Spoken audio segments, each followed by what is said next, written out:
Israel की अब खैर नहीं, कतर पर हमला बहुत भारी पड़ेगा। 50 मुस्लिम देशों ने की घातक तैयारी।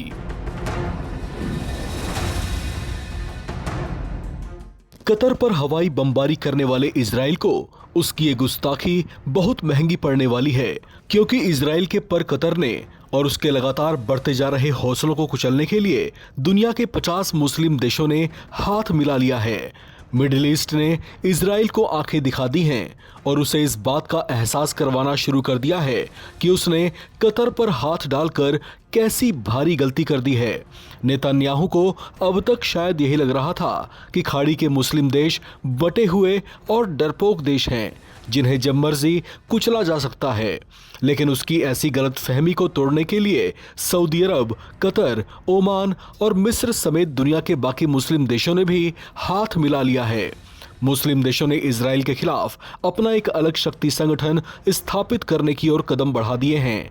ये संगठन नाटो या यूरोपियन यूनियन की तर्ज पर होगा, जो ऐसे किसी बाहरी संकट या हमले की स्थिति में आपस में विचार विमर्श के बाद जवाबी कार्रवाई के लिए मिलकर फैसले लेंगे। कतर की राजधानी दोहा में हुए आपातकालीन अरब इस्लामी शिखर सम्मेलन में अरब देशों के संयुक्त सैन्य गठबंधन का प्रस्ताव भी पेश किया गया। राजनयिक सूत्रों और अरब मीडिया ने बताया कि शिखर सम्मेलन संयुक्त सैन्य गठबंधन के निर्माण का समर्थन करने के लिए था। इस अरब नाटो गठबंधन के लिए सबसे ज्यादा दबाव मिस्र डाल रहा है। मिस्र अरब में सबसे बड़ी सैन्य शक्ति है।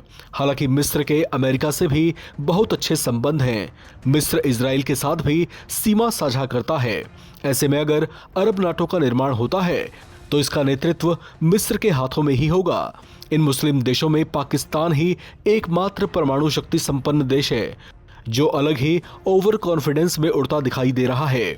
खुद के देश में भुखमरी झेल रहा पाकिस्तान कतर को इजराइल पर हमला करने के लिए उकसाता हुआ भी दिख रहा है। वह भी इस गठबंधन में अपने परमाणु बम के साथ शामिल होने की कोशिश में है।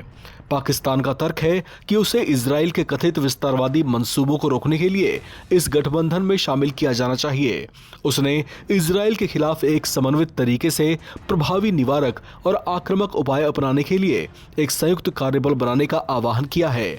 पाकिस्तान के उप प्रधानमंत्री और विदेश मंत्री इशाक डार ने शिखर सम्मेलन के उद्घाटन सत्र में कहा कि इजराइल को युद्ध अपराधों और मानवता के विरुद्ध अपराधों के लिए जिम्मेदार ठहराया जाना चाहिए।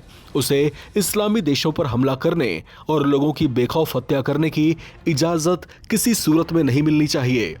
इजराइल के हमले को लेकर कतर के प्रधानमंत्री शेख मोहम्मद बिन अब्दुल रहमान अल थानी ने बैठक में कहा कि इजराइल ने सभी हदें पार कर दी हैं। इजराइल किसी भी अंतर्राष्ट्रीय नियम की परवाह नहीं करता है, इसलिए उस पर लगाम लगाना अब बेहद जरूरी हो गया है।